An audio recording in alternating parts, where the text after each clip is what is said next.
जोहार साथियों, जो आज का खबर है, जो बिहार में बहुत एक हंगामा हो रहा है। जो एक विधायक है, राजद का विधायक, जो उसने एक बात बहुत वायरल हो रहा है उसका, जो दुर्गा माता को बोल रहा है कि एक काल्पनिक है। ये हमारे देश में मनुवादियों के कुछ लोग उसको सपोर्ट कर रहे हैं, कुछ लोग विरोध कर रहे हैं। आप देखिए इस बात में।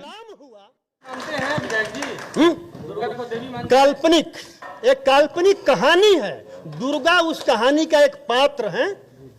कोई देखिए, मैं मान लेता, मेरे पास साक्ष्य है, अगर दुर्गा जी या हमारे देश में मनुवादियों के अनुसार 33 करोड़ देवी और देवता हैं, लेकिन जब भारत गुलाम हुआ, जब ब्रिटिश गवर्नमेंट भारत में आया और भारत को गुलाम बनाने का काम किया, उस समय भारतीयों का संख्या जो था 30 करोड़ था और देवी देवताओं का संख्या भारतवर्ष में 33 करोड़ था।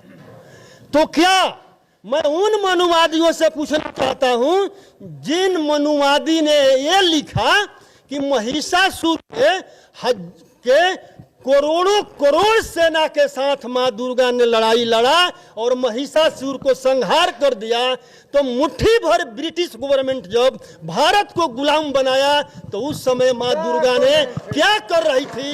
10 हाथ का औजार कहाँ था? और इस समय तो और औजार का आविष्कार हो चुका था। तो मां दुर्गा ने ब्रिटिश गवर्नमेंट को संहार करने का काम क्यों नहीं किया? ये चाहिए कि नहीं? देवी दुर्गा का जो पंडाल बनता है दशहरा में, तो होना चाहिए कि नहीं? ये नाजायज खर्च है।